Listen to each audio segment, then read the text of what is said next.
If the Big Bang Theory is true, then I would like to know what exploded and where did it come from and where did the energy come from and where did the space come from for the matter to expand into, and where did the organization come from and where did the information come from. There's a whole host of questions that are a whole lot harder for you to answer than in the beginning God. Where's information come from? This universe is not just random molecules circulating around. I mean, it carries information. Just like a book is so much more than ink on a paper, it carries information. And the DNA is more than just chemicals. It's information. So the evolutionist never answers the question, where did this information come from? Where did the energy come from? Where did the matter itself come from? And you gripe about my belief. I believe by faith in the beginning God. I know, I admit I don't understand that. But you believe hundreds of things by faith. You don't even understand that you're believing by faith. You think matter is either eternal or can create itself. Well, that's the two choices. How did matter get here? The world is here. Where did the matter come from? Did it just happen by itself, or is it all just imaginary? We're not really here at all. You're faced with the option of, we're not really here, this is all just our imagination, or it had a beginning, or matter is eternal, which is both of the second two options are in violation of the obvious laws of thermodynamics. Matter doesn't create itself. And everything degrades over time, so either it had a beginning or it didn't.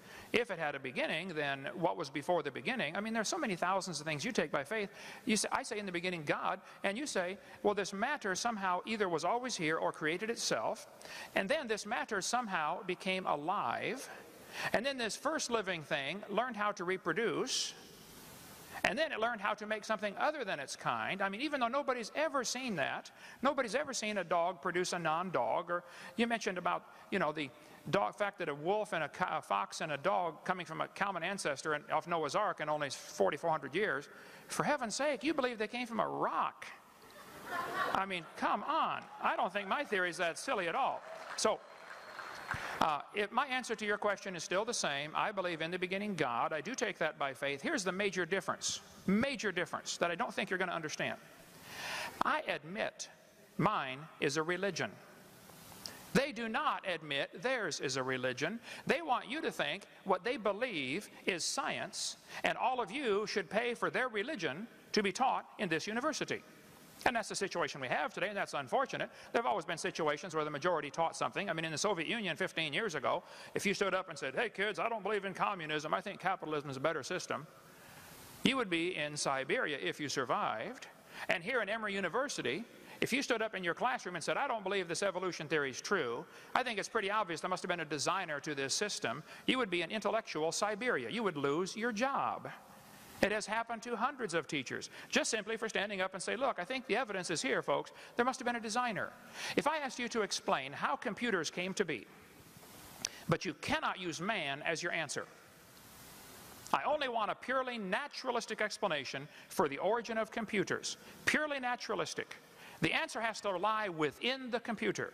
How did these molecules get together? How did this data get together? How did these plastic molecules come together and the different silicone chips? How did it happen? Your answer has to lie in the computer. I've already eliminated the only obvious answer to the problem at the beginning by my definition. They're trying to eliminate the only logical answer to the question by their definition of science. They want to define science as things that we can observe and test and demonstrate the natural world. Okay, well then that eliminates both evolution and creation. Both are unobserved. We don't see anything change. We don't see anything created from nothing. Here's the problem. Both creation and evolution are religious. I admit mine's a religion. They don't admit theirs is a religion. And all of us are paying for their religion to be taught in the school system. And I, for one, resent that. So my answer is still the same. God did it.